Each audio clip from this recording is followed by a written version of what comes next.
Lamentablemente, muchos predicadores en nuestros días, al mirar la triste condición de esclavitud, de pecado de las personas, en vez de enviarlos a Cristo, los mandan inmediatamente a abandonar la práctica de su pecado, y así en complicidad con ellos, arruinan eternamente sus almas. Pues cuando quebrantamos las reglas tenemos que sufrir las consecuencias. Y esto también aplica para cuando quebrantamos las reglas de la mortificación. Hemos de procurar comprobar y confirmar la primera regla, que es: no hay mortificación a menos que uno sea creyente. Eso, recordarán, lo vimos la ocasión anterior. Nuestra labor esta ocasión será comprobar y confirmar esa regla mediante el tema: asegúrese de interesarse por Cristo. Veamos el tema: asegúrese de interesarse por Cristo. Y para abordarlo lo haremos bajo los siguientes 3 encabezados. Encabezado 1, vuelven, pero no al Altísimo. 2, apaciguar la conciencia. 3, es obra de la fe. Entremos a nuestro primer encabezado, que es: vuelven, pero no al Altísimo. Nuestro primer encabezado es: vuelven, pero no al Altísimo. Dice la palabra de Dios en Oseas 7:16, según la versión del Rey James: vuelven, pero no al Altísimo. Son como un arco engañoso. Sus príncipes caerán a espada por la ira de su lengua. Esto será su burla en la tierra de Egipto. El Señor habla a esta nación, que es Efraín. Efraín está de alguna manera representando a las tribus del norte, que es Israel, el reino del norte. Y el Señor les dice: vuelven, pero no al Altísimo. La situación de ellos es muy lamentable, porque se han entregado a su pecado, se han entregado al robo, al latrocinio, se han entregado a hacer caer al rey en toda clase de pecados. Ellos mismos le llevaron vino al rey, lo emborracharon y le contaron sus pecados a manera de broma. Y de esta manera se congraciaban con el príncipe o con el rey. Esto para hacer desviar el juicio. Los jueces también cayeron en esto. Pero no solamente porque el pueblo se lo pidió, sino porque deliberadamente ellos quisieron entrar en esos pecados también. Esos pecados incluyen el adulterio, pues el Señor mismo les tiene que decir: todos ustedes son adúlteros. Y se los demuestro de la siguiente manera: ustedes estimulan tanto el pecado del adulterio que son como un horno, que esperan a que el panadero enciende el horno y éste permanece encendido, y así ustedes permanecen todo el tiempo encendidos en sus deseos. Pero cuando viene la calamidad, cuando les falte el trigo o el vino, ahí sí claman a Dios. Incluso dice que aúllan por la comida. No se vuelven de sus pecados, pero cuando les faltan las provisiones, ahí sí claman a Dios. Bueno, mediante este encabezado vamos a procurar mostrar que Dios nos ordena volver a Él, y no solo volvernos en dirección de Él. Vamos a ver que hay una diferencia.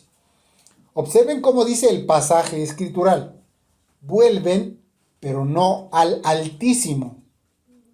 La palabra hebrea para volver tiene muchos significados.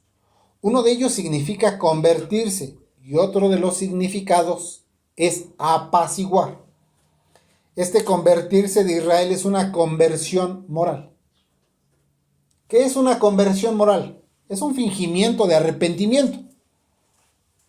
Esta conversión solamente afecta a la moralidad,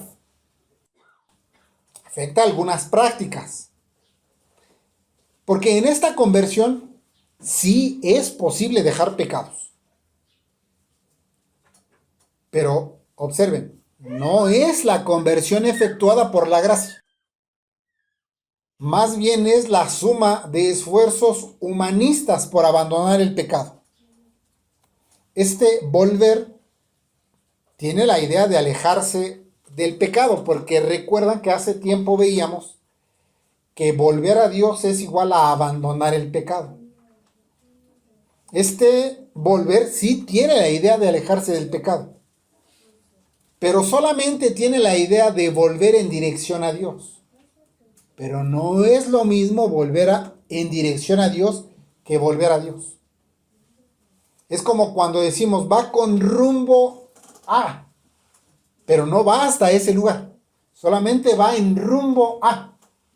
Es como si nosotros dijéramos, vamos a tomar la carretera en dirección del norte con rumbo a Guadalajara, pero no vamos a llegar a Guadalajara, solamente vamos a Michoacán.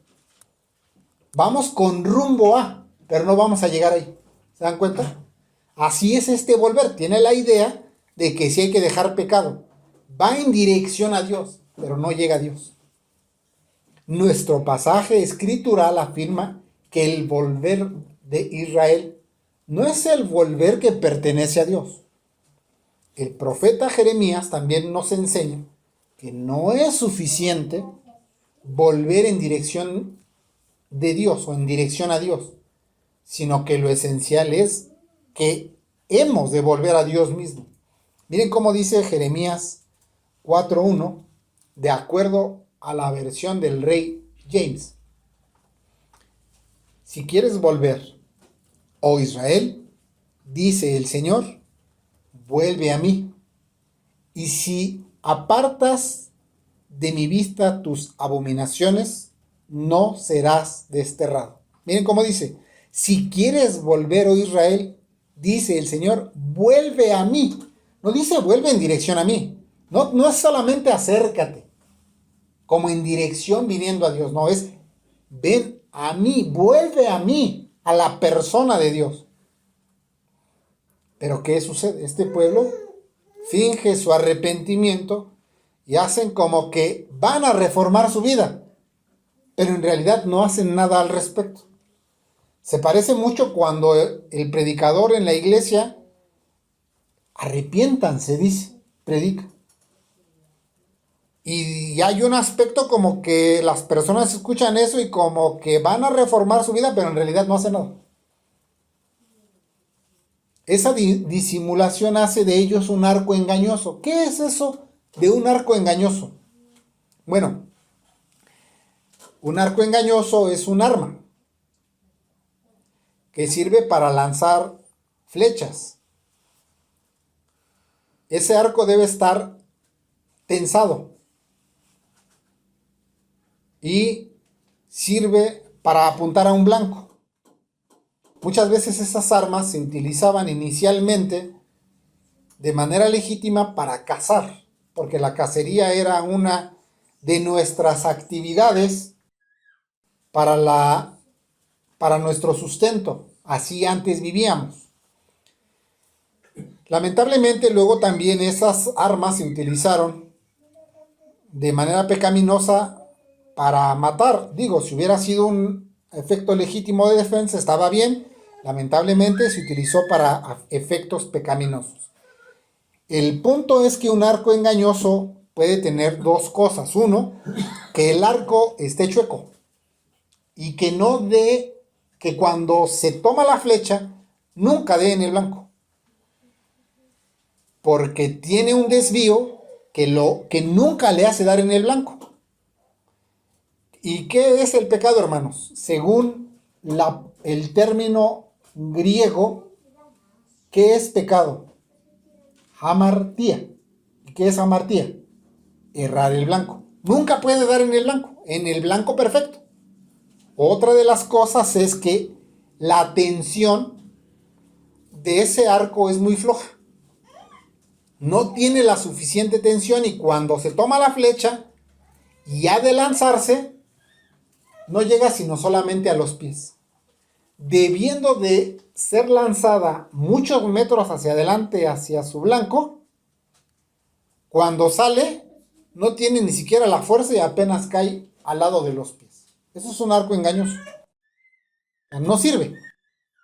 Y así Israel debió apuntar hacia un blanco y llegar hacia Dios, pero es engañoso. Hace como que va en dirección a Dios, pero no llega.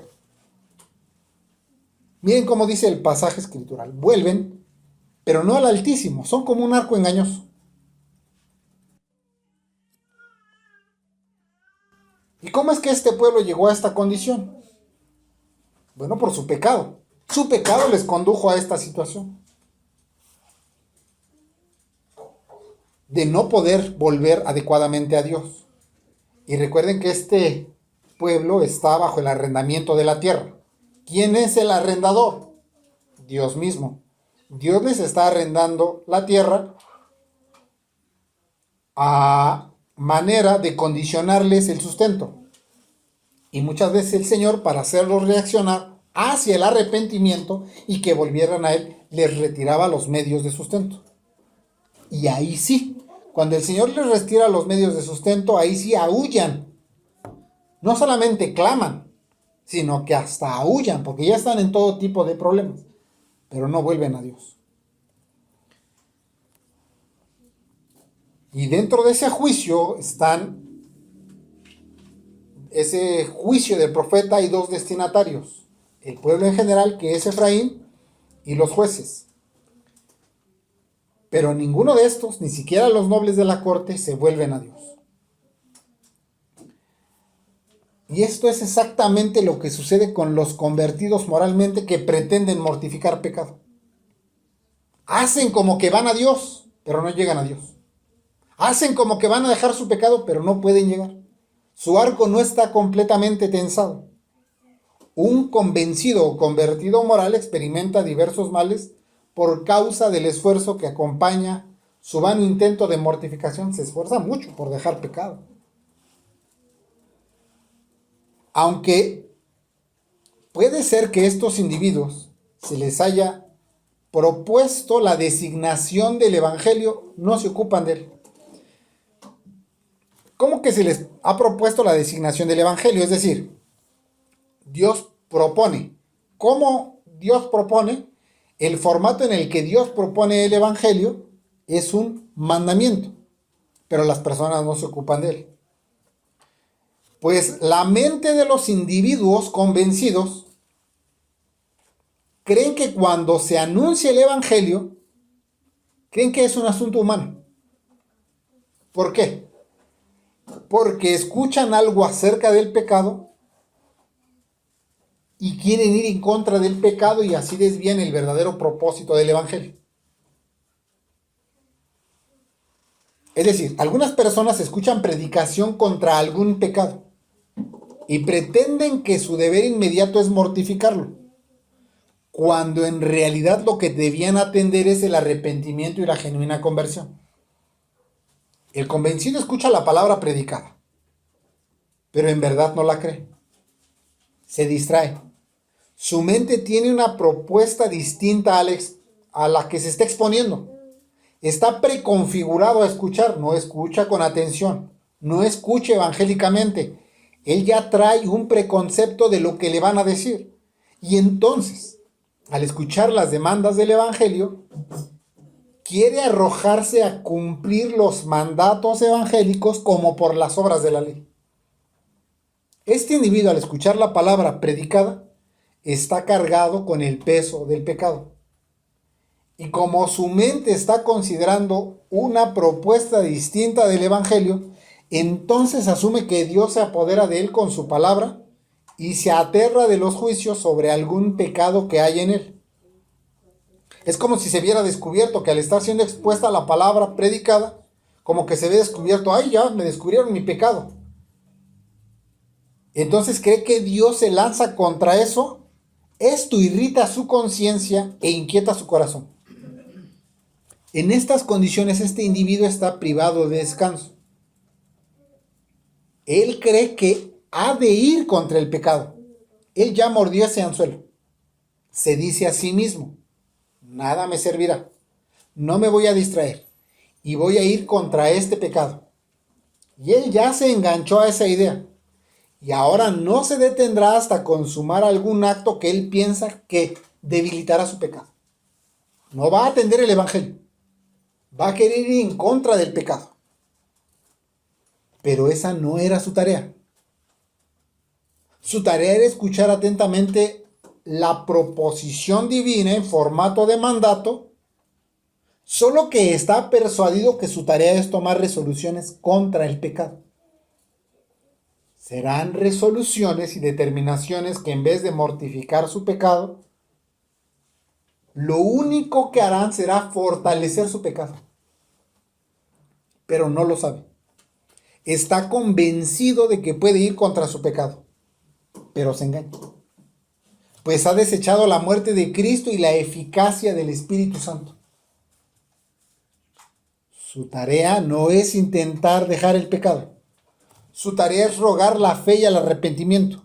Su tarea es rogar la verdadera conversión para volver eficazmente al Señor. El pastor puritano, John Owen, nos expresa estas cosas en los siguientes términos. Cito. La tarea que tiene entre manos es despertar a todo el hombre para que considere el estado y la condición en que se encuentra, a fin de que pueda ser llevado de vuelta a Dios. Pero en lugar de ello, se dedica a mortificar el pecado que le irrita, lo cual es una pura cuestión de amor propio para liberarse de su problema y no tiene nada que ver con la tarea a la que ha sido llamado y así se desvía de ella.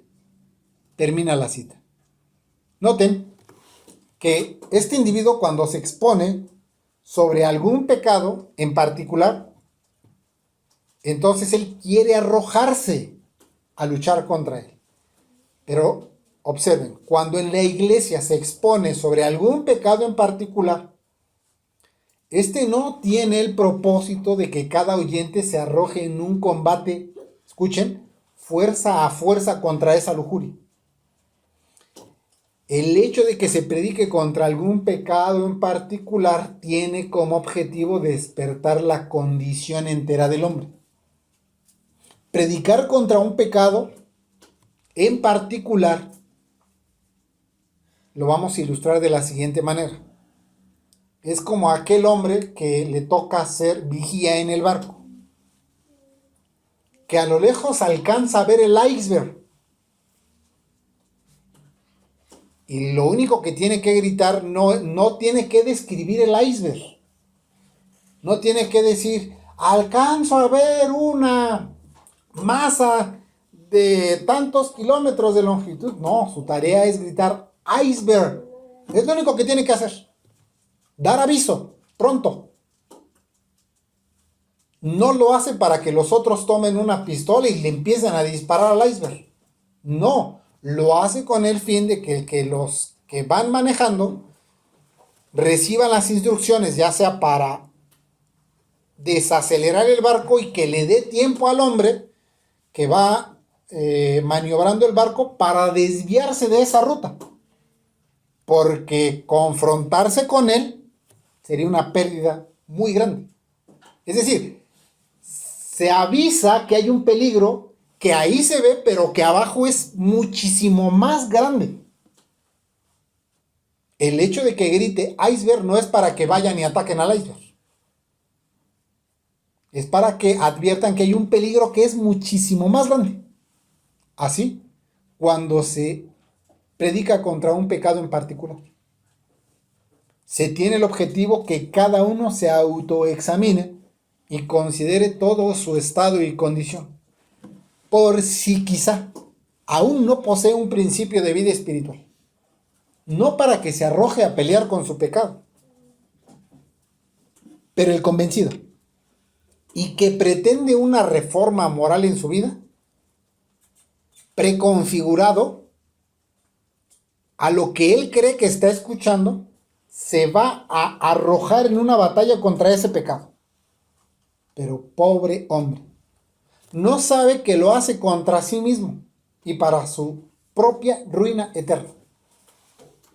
Si en la iglesia local usted escucha que se predica contra un pecado en particular, no es para que se arroje a mortificar solo ese pecado, sino que se evidencia a fin de que todo el hombre sea despertado a su estado y condición, y que considere que lo que realmente necesita es que el principio de vida espiritual le sea infundido en su interior.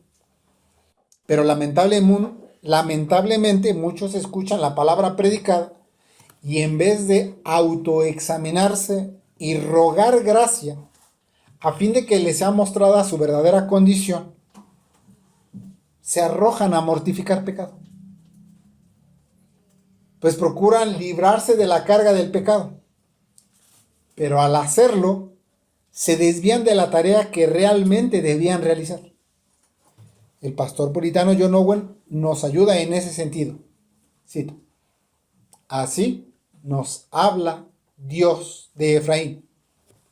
Cuando extendió su red sobre ellos, los derribó como aves del cielo y los castigó como enseña Oseas 7:12. Los atrapó, los enredó, los convenció de que no podían escapar y dice de ellos: vuelven, pero no al Altísimo. Se proponen abandonar el pecado, pero no de la manera en que Dios lo pide, mediante una conversión universal.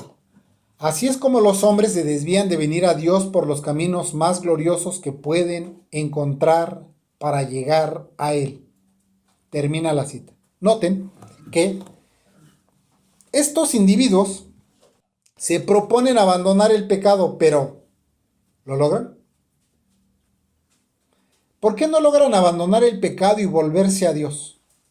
Bueno, principalmente por tres cosas. Uno, que no lo hacen a la manera en que Dios lo pide. Dos, que lo intentan mediante una conversión moral o reforma externa de vida. Tres, que la manera de volverse a Dios es mediante una conversión universal. Uno, que no lo hacen a la manera en que Dios lo pide. Estos individuos, en vez de rogar el arrepentimiento como una gracia, se determinan a dejar la práctica del pecado sin un principio interno destructor del pecado. Dos, que lo intentan mediante una conversión moral o reforma externa de vida. Ellos escuchan el llamado de creer en Cristo y no creen y no entienden lo que eso significa. Y como no experimentan la obra física real del Espíritu y sus operaciones en su interior, entonces intentan mejorar su vida sujetándose a cambios externos de conducta solamente. 3. Que la manera de volverse a Dios es mediante una conversión universal. Universal aquí se entiende como completo. Todo lo que comprende la verdadera conversión. La conversión universal es una conversión completa, que incluye a todo el hombre, que va acompañada de desesperación por el pecado. Va acompañada de una carga del pecado, un deseo de librarse de esa carga, que se encuentra bajo la condenación y es incapaz de obtener la paz. Esta conversión universal sí incluye asentimiento intelectual, reforma moral, pero no se detiene ahí, sino que lo más importante es que posee fe, arrepentimiento y la implantación de un principio de vida espiritual. Porque muchos se pueden excusar y decir: no, es que eso es una obra de Dios, yo no soy regenerado. Y El que se sabe que no es regenerado, lo que tiene que hacer es rogar la regeneración. No solamente excusarse y decir, no, pues es que yo peco porque no soy regenerado. Pero observen, este individuo sí se reforma, sí deja pecados, sí se esfuerza por cambiar, pero le es imposible mortificar eficazmente.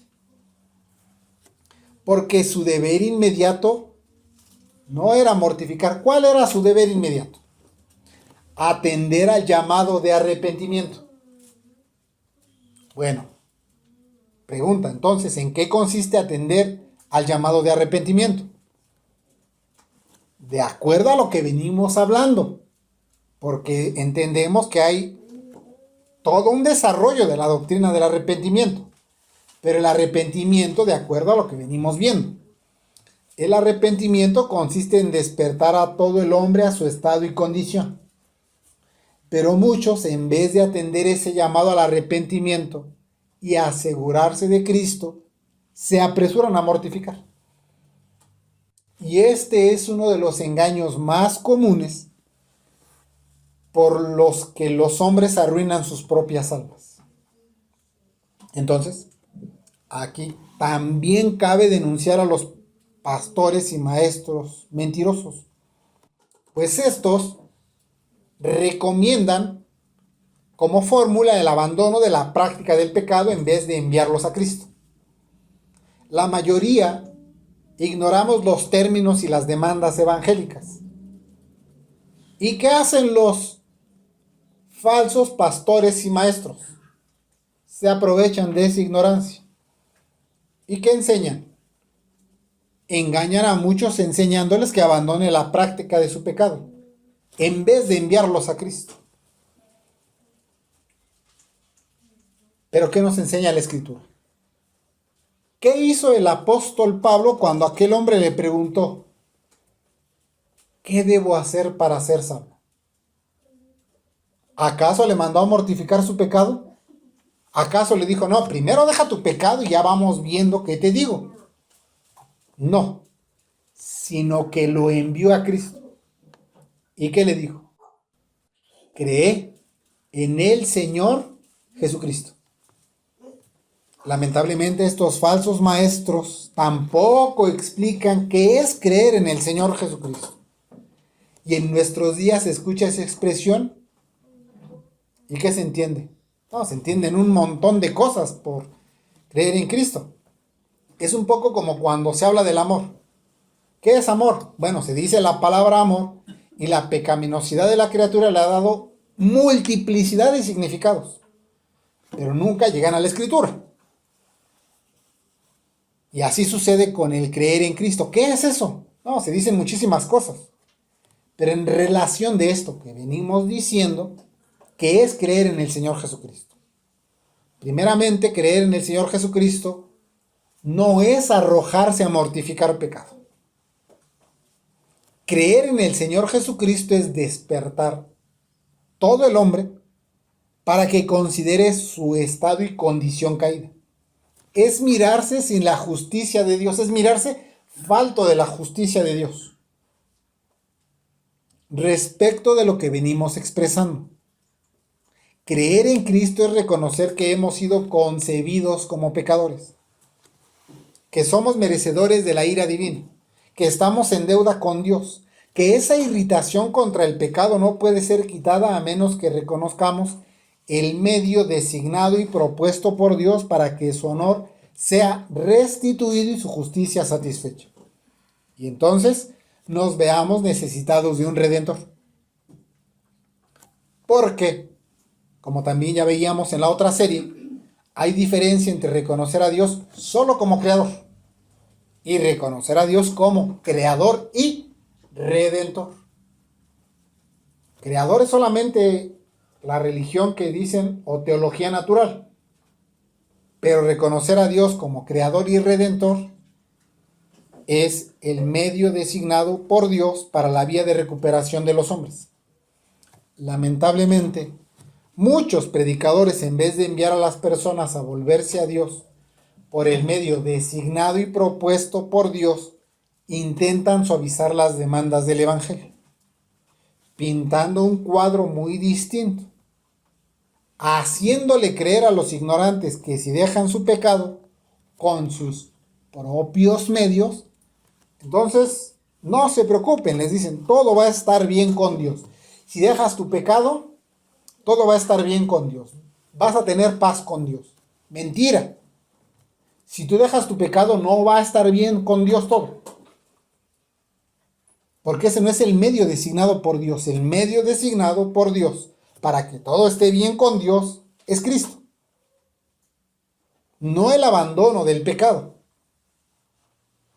Pero cuando una persona ya está convencida de las Escrituras, solo eso, no estoy diciendo que es regenerado, solamente está convencido de las Escrituras. Ellos dicen, no, es que yo sí creo la Biblia. Y en cierta medida está persuadido de que es pecador. ¿Cuál es la receta más común que escuchamos de los falsos maestros y predicadores? ¿Acudan a Cristo? ¿Arrepiéntanse? No.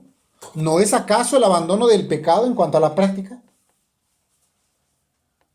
Y el mensaje otorgado por esos falsos maestros es muy parecido al del Evangelio. Sí, se parece al del Evangelio. Porque toman citas del Evangelio. Hablan en contra del pecado. ¿Y el Evangelio verdadero también se opone al pecado? Por supuesto, el verdadero Evangelio también se opone al pecado. Y esa semejanza entre esos dos mensajes hace que aquel falso mensaje no sea el Evangelio, sino el evangelicalismo, ya que es una pintura que se asemeja al Evangelio. El problema no es hablar del pecado. El problema radica en que la solución que presentan estos predicadores es arrojarse a luchar contra el pecado. El problema no es hablar del pecado, el problema radica en qué solución presentan los predicadores contra el pecado. Porque si hablamos de un pecado en particular, la gente quedará expectante de la solución contra ese mal. Y si en vez de llevarles a Cristo se les lleva directo a la mortificación, se pierde el fin evangélico de estas convicciones. ¿Por qué se pierden? Porque después que un oyente una y otra vez se lanza contra su pecado y siempre recibe tantas heridas y experimenta tantas derrotas, entonces al final se desespera. Y al mirar que no puede contra su pecado, no se vuelve a Dios, sino que incluso se desiste de su búsqueda. Aquí es donde los hombres permanecen y perecen. Caen en un círculo vicioso y mueren eternamente. Bueno, pero ¿cómo puedo saber si la tarea que me compete es mortificar mi pecado o arrepentirme?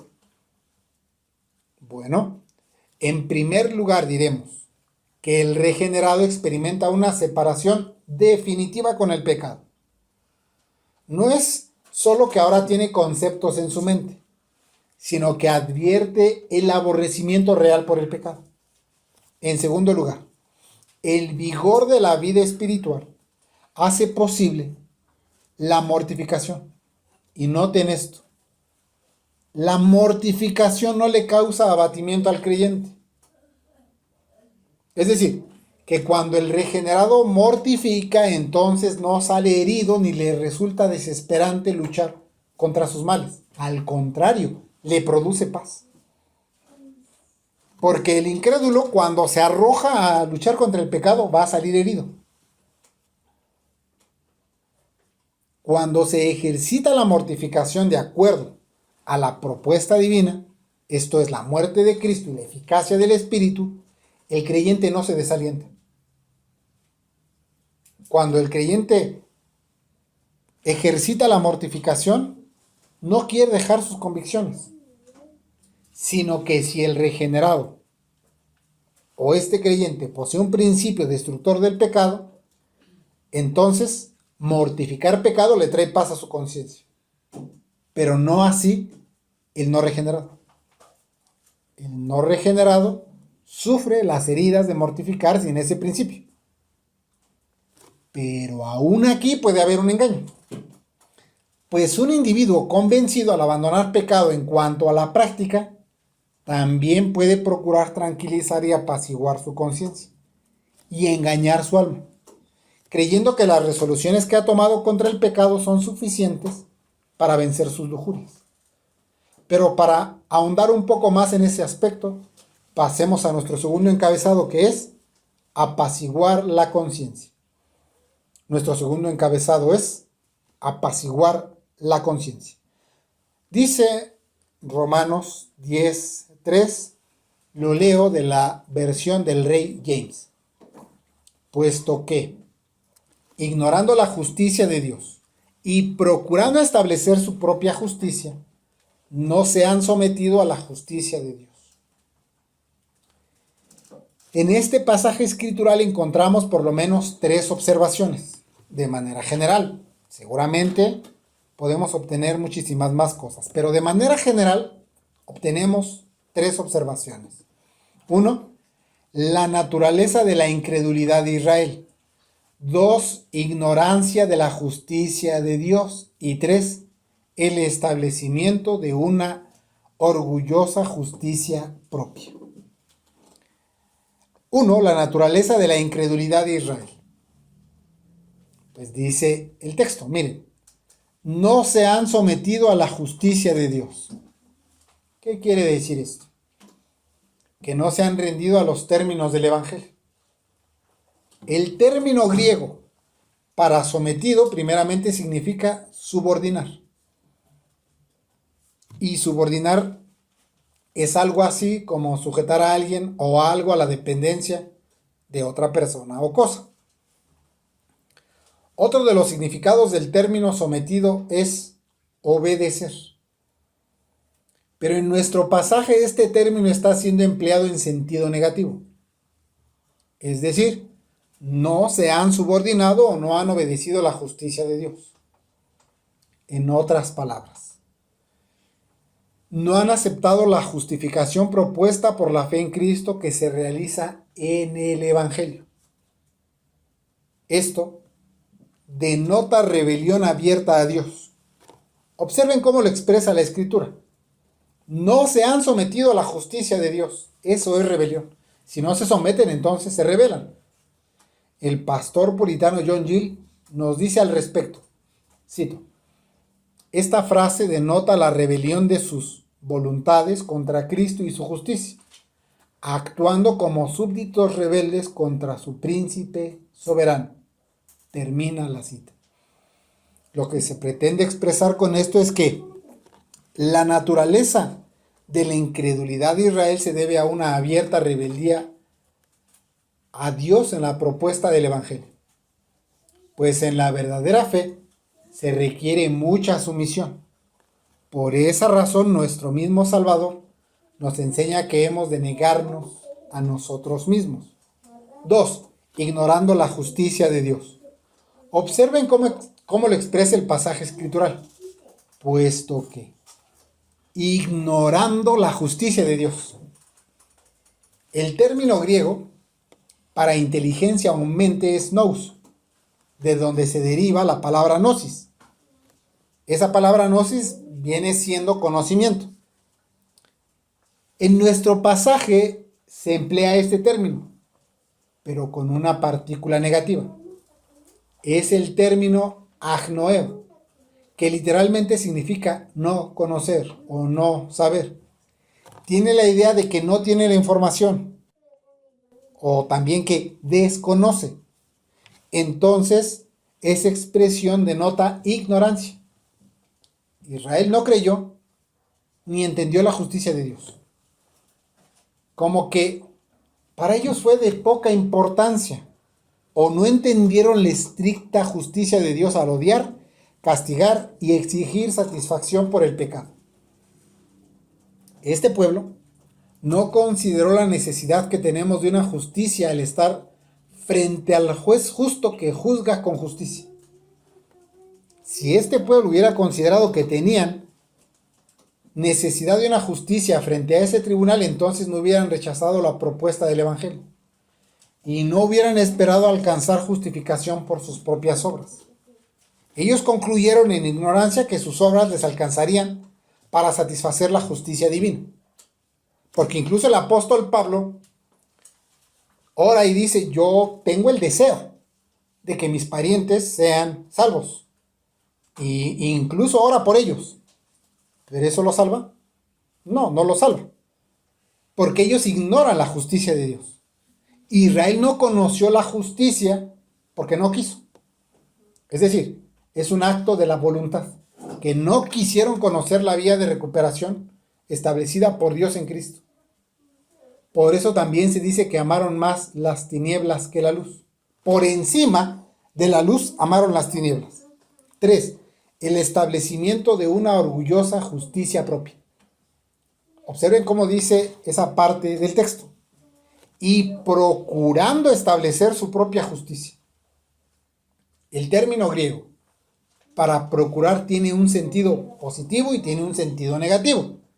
Aunque parece ser que los dos sentidos, tanto el positivo como el negativo, los dos se refieren a Dios. El sentido negativo es como, primero, el sentido positivo es como buscar a Dios, con la idea de adorar a Dios mediante sus mandatos y sus promesas. Y entonces eso es como el sentido positivo de buscar a Dios. Pero el sentido negativo sí es buscar, pero como algo de ir en contra de la vida, como si fuera un complot contra la vida. ¿Se acuerdan allí en Mateo 2:13 que se expresa que Herodes buscaba al niño? Bueno, ese buscar ahí tiene la idea de buscar, pero como contra su vida, porque dice después, para matarlo. Sí lo buscaba, pero para matarlo. Ese niño del que habla ahí es Jesús, el que nació en Belén. Pues de eso viene hablando el pasaje. Y esa búsqueda es para hacerle daño y matarle. Estamos diciendo que esa es la palabra que se utiliza para procurar. Procurar tiene un sentido de buscar positivo y negativo. Tiene el sentido negativo de buscar para dañar. Entonces ese procurar es como preguntar, pero como dañando y imponiendo a la vez. Como que se pretende imponer algo que es malvado. Pues el término establecer significa sostener. Esto viene a reforzar la idea anterior, que se busca imponer o dejar algo firme. Entonces, Israel está buscando imponer su propia justicia. Miren qué arrogancia y maldad. Con maldad o buscando el mal está buscando establecer su propia justicia. Ellos quieren establecer su propia justicia y no someterse a la justicia de Dios, que es la justicia de Cristo. Buscaban establecer una justicia de su propia invención, que fuera suya, que fuera propia de ellos, como diciendo, noten, más o menos es lo que estarían diciendo ellos. A mí, Dios, no me va a andar diciendo cómo alcanzar la justicia. Si yo ya tengo mi propio método para alcanzar mi justicia, ¿por qué Dios me va a andar diciendo cómo voy a alcanzar la justicia? Y así pretenden imponer su propio mérito para alcanzar la justicia de Dios. Qué gran manifestación de orgullo, ¿no les parece? Este pueblo concluyó que no necesitaba del mérito de Cristo, que con su propio mérito les alcanzaba para justificación. Porque ellos decían, pues yo ya confío en mis propias obras. Y sus obras eran suficientes, según ellos, para presentarse ante Dios. Así, exactamente sucede con aquellos que pretenden mortificar pecados sin la muerte de Cristo y sin la eficacia del Espíritu de Dios. Un individuo que ha configurado su pensamiento a sus propios métodos de mortificación ha establecido su propia ley para justificarse. Si un individuo al escuchar la palabra predicada o después de leer las Escrituras se arroja a mortificar pecado y lo hace sin un principio santificante, es porque ya configuró su mente a que su deber inmediato es combatir contra su pecado y no soltará esa idea, porque ya se impuso a sí mismo que así se lucha con el pecado. Y como tiene su propia justicia, entonces así apacigua su conciencia. ¿Qué es apaciguar? Apaciguar es ponerse en paz o aquietar. Apacigua su conciencia, la pone en paz, estableciendo su propia justicia. Entonces, cuando un individuo se convence de pecado y pretende la mortificación sin haberse interesado en la justicia de Dios en Cristo, entonces abandona la práctica de algún pecado, engañándose a sí mismo, y así le procura paz a su conciencia. Este individuo se engaña procurando recuperar la paz por medio de una justicia propia, pues desecha los medios propuestos por Dios en el Evangelio para mortificar eficazmente, cuando su tarea no era mortificar, sino despertar a todo el hombre para arrepentimiento, pues en todo caso ese sería su deber inmediato. Esta propuesta evangélica es otorgada a los hombres en formato de mandato y ordenanza. No es propuesta en el sentido de sugerencia, sino propuesta en el sentido que Dios la pone delante de los hombres. Y los hombres se confunden pensando que como Dios no trae un látigo para que creamos, entonces asumen que tienen libertad para creer lo que quieran. Así se procuran su propia justicia y así imponen sus términos humanistas para alcanzar justificación. Entonces, los hombres calman sus conciencias aplicando sus propias imposiciones de justificación, pues abandonan el pecado y consideran que ya no hay necesidad de un redentor divino. ¿Por qué? Porque ellos ya tienen su propio mérito para sanidad, salvación y justificación. El pastor puritano John Owen nos expresa estas cosas en los siguientes términos. Cito: cuando su conciencia se ha enfermado por el pecado y no ha podido encontrar descanso, cuando debería acudir al gran médico de las almas y obtener la curación en su sangre, el hombre, por este compromiso contra el pecado, apacigua y calma su conciencia y se sienta sin acudir a Cristo en absoluto. Ah, cuántas pobres almas se engañan así para toda la eternidad. Cuando Efraín vio su enfermedad, envió al rey Jareb, como enseña Oseas 5:3, lo cual le alejó de Dios. Todo el conjunto de la religión papista se compone de diseños y artimañas para apaciguar la conciencia sin Cristo, todo ello descrito por el apóstol en Romanos 10:3, termina la cita. ¿Se acuerdan de cómo Efraín acudió al rey Jareb, que ya lo vimos alguna ocasión? Es decir, Efraín también es tomado por el pueblo de Israel, en general, y Jareb en alguna ciudad o rey de Asiria. Efraín, al mirar su terrible estado como consecuencia de su pecado, en vez de buscar a Dios para ser sanado, fue a buscar ayuda con los asirios. Pero ese ir a buscar a los asirios determinó que como pueblo no se arrepentirían y finalmente se alejaron de Dios. Así muchos en la iglesia se engañan pensando que alejándose de su pecado han hecho lo suficiente para alcanzar la justicia de Dios y el perdón de los pecados. De esta manera, los hombres se convencen a sí mismos de que su estado y condición son buenos, ya que hacen lo que es una obra buena en sí misma, y se dicen a sí mismos: esto no lo hago para ser visto. Se convencen que hacen esa obra con sinceridad, y así se endurecen en una especie de justicia propia. Concluyen falsamente que con abandonar la práctica del pecado es igual a haber alcanzado el favor de Dios. Y de esta manera establecen su propia justicia, procurando así la ruina eterna de sus almas.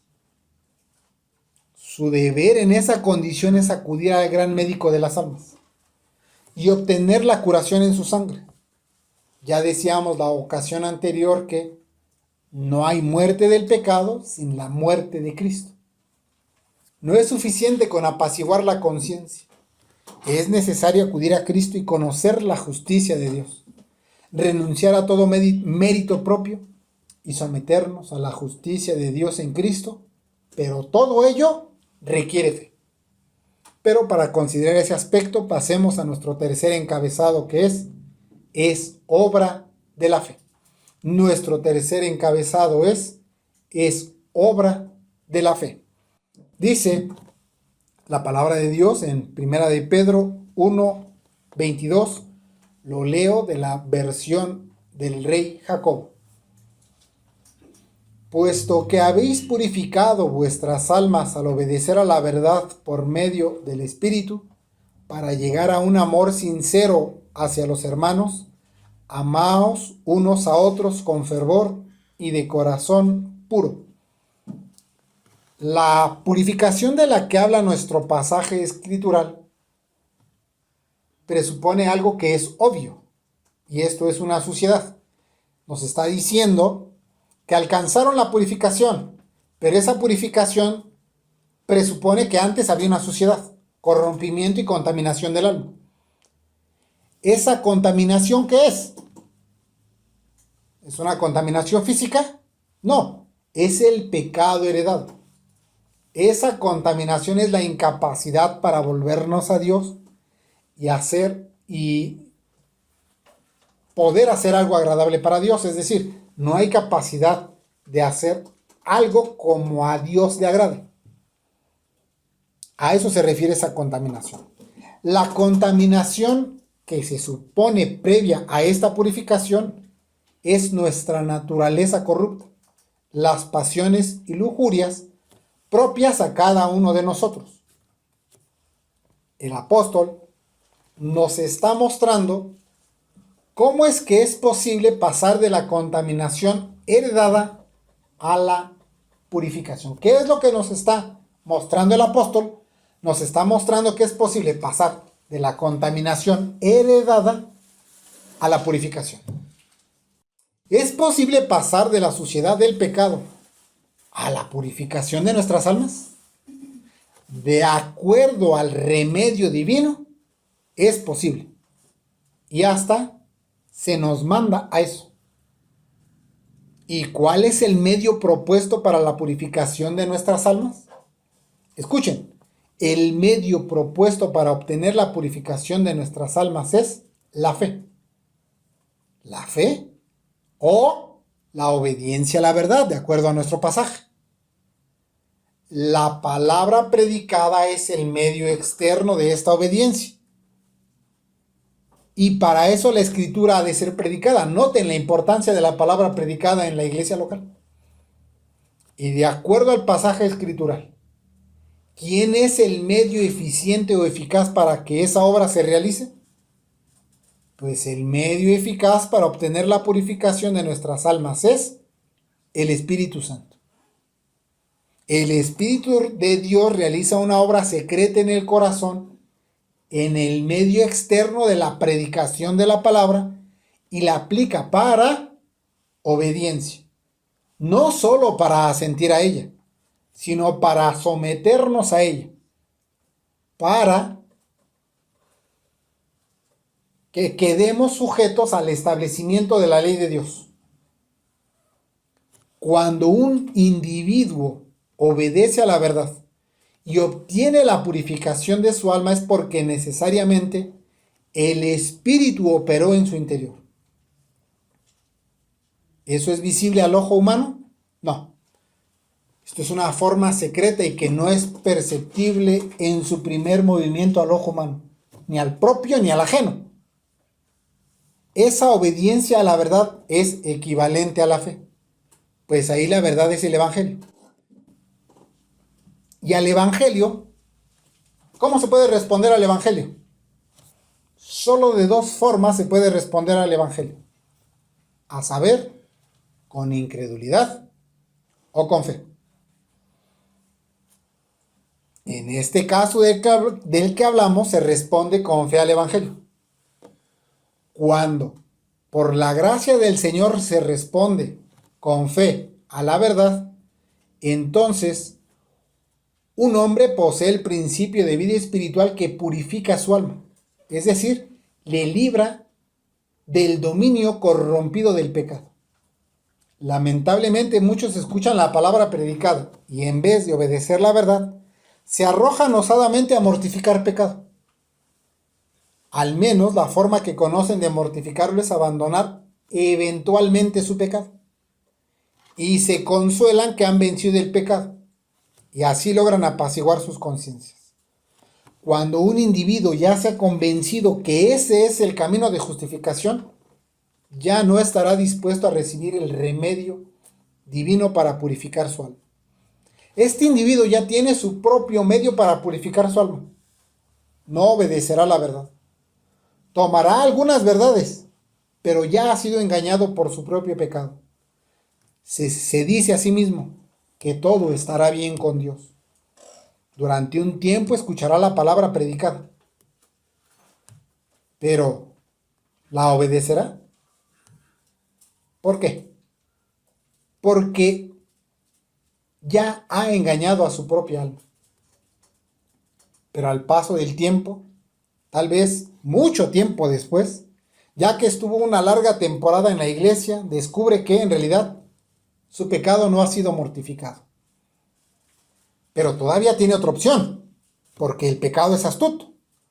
Pues aún ingeniará cambiar la manifestación de aquella contaminación que surge con tanta violencia tan solo para adquirir otra. Es decir, sustituye un pecado por otro. Pero ¿qué va a hacer cuando esta técnica ya no le resulte? Entonces comienza a pensar que toda su lucha es en vano, que en realidad nunca podrá vencer sus lujurias. Observen, en medio de esa desesperación, en vez de acudir a Cristo, se desiste por completo. Pues para ese momento ya no tiene fuerzas para combatir su pecado. ¿Por qué? Porque no puede soltar la idea de que su deber inmediato es mortificar. Su deber inmediato es obedecer la verdad. Pero no puede por sus propias fuerzas dejar sus vanos intentos de mortificación. El pastor puritano John Owen dice que ese individuo está construyendo una presa contra el agua que le inunda. Cuando este individuo se encuentra en tan desesperante condición, ¿qué hace? Entonces se rinde ante su pecado y ahora comienza a apreciar que el éxito que había creído conseguir contra el pecado no era algo real y se desespera. Y lo único que le queda entonces es, al final de todo, entregarse al poder del pecado y renunciar a todo hábito de mortificación. Ya no puede. Este tipo de personas son las más decepcionadas de la religión, pues al no mirar un principio destructor del pecado, entonces después de muchos intentos de esfuerzos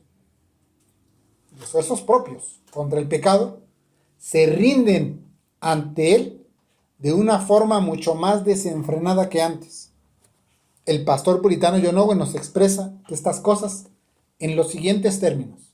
Cito: y este es el resultado habitual en las personas que intentan mortificar el pecado sin haber obtenido primero un interés en Cristo. Les engaña, les endurece, les destruye, y por eso vemos que no suele haber pecadores más viles y desesperados en el mundo que aquellos que, habiendo sido llevados por convicción a este camino, lo han encontrado infructuoso y lo han abandonado sin descubrir a Cristo. Termina la cita. Mientras un individuo no obtenga primero un interés en Cristo, no podrá mortificar ninguna lujuria. Reitero, mientras un individuo no obtenga primero un interés en Cristo, no podrá mortificar ninguna lujuria. Muchas personas abandonan la religión debido a que nunca obtuvieron un interés en Cristo. Sí, pretendían mortificar sin un principio destructivo del pecado. Pero si eso se hace con fuerzas humanas, tarde o temprano cederemos al completo dominio del pecado. Porque ese pecado nunca dejó su dominio, nunca dejó su trono. Tal vez fue arrinconado durante un tiempo, pero nunca se le hirió de muerte. Estas personas abandonan a Cristo y a todo lo que tenga que ver con Cristo.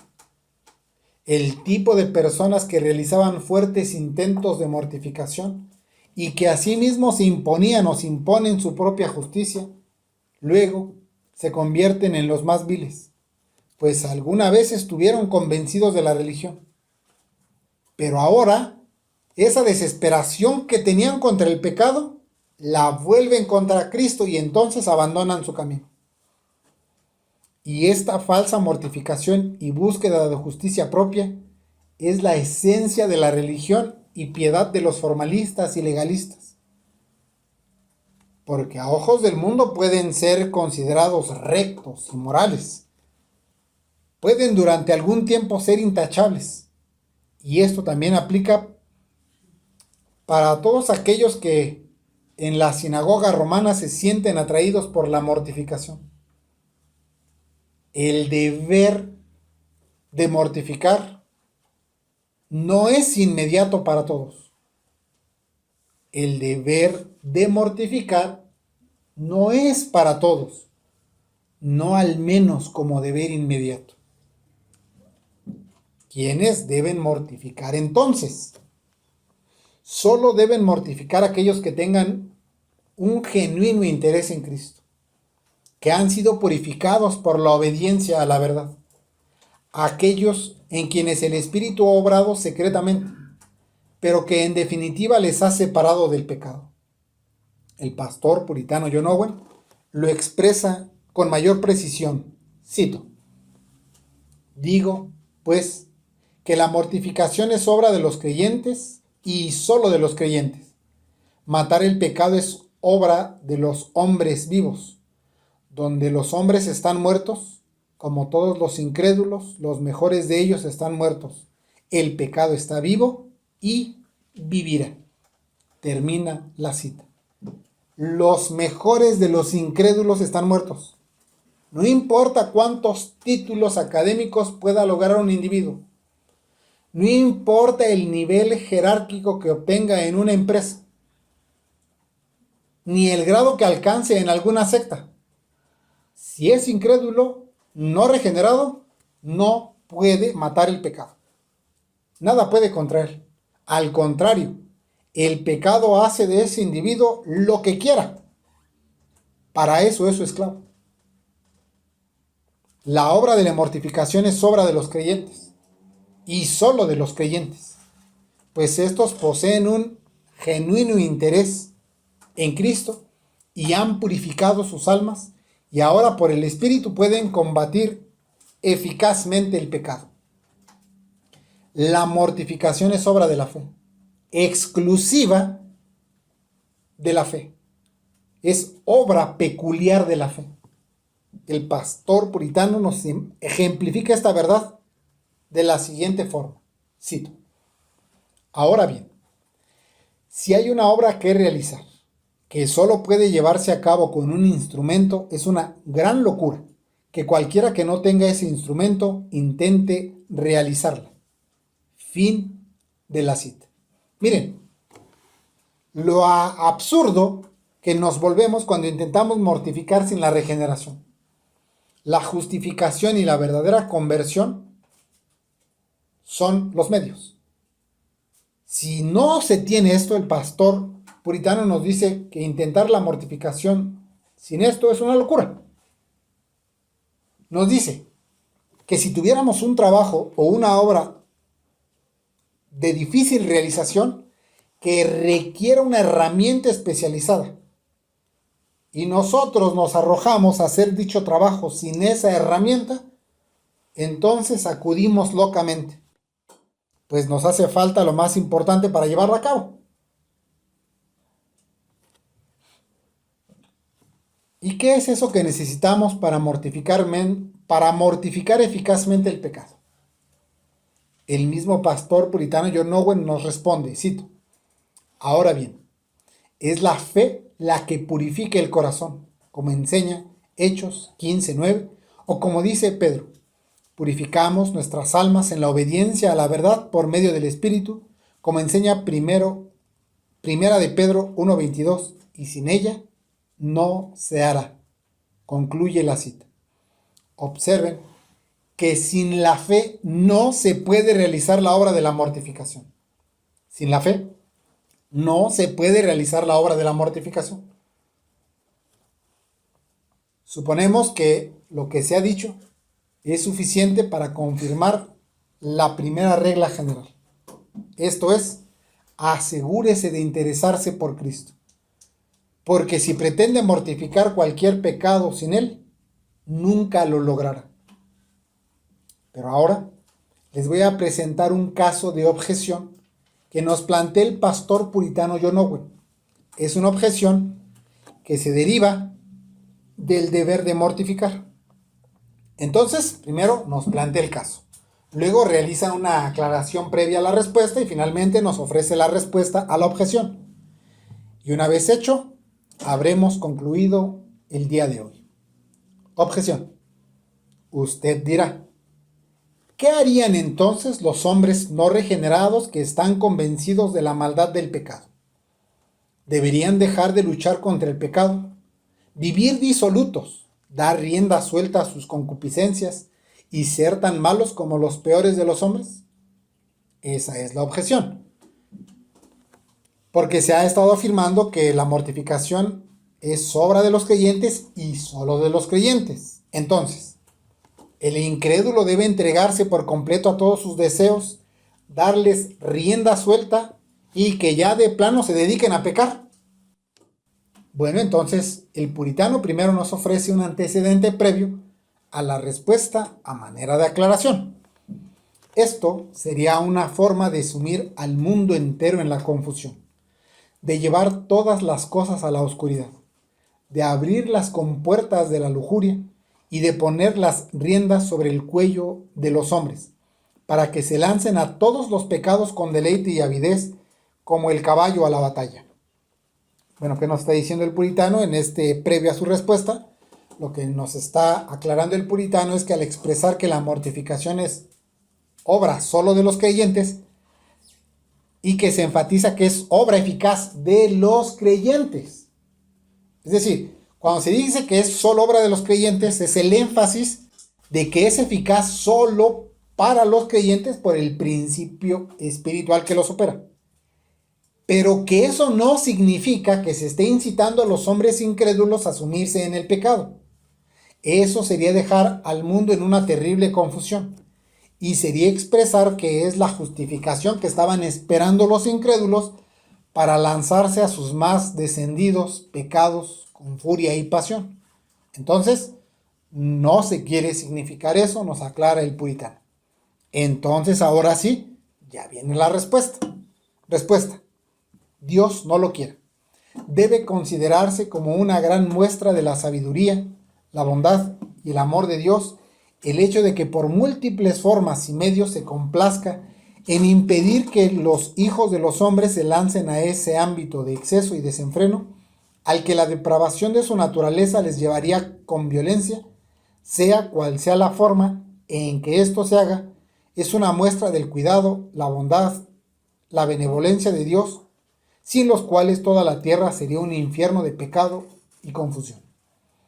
Parte de lo que nos está expresando el pastor puritano es que si aquellas cosas por las cuales los hombres se abstienen, abandonan, se preocupan y aún practican alguna forma, la que sea para no pecar, entonces eso más bien es la demostración de la bondad de Dios al restringir el mal en el mundo. No es tanto que los hombres sean buenos, sino más bien nos comprueba la bondad y la misericordia divina brindándonos sus cuidados, ya que sin ese cuidado no estuviera en la tierra, en realidad esto ya sería el mismo infierno. Oremos al Señor.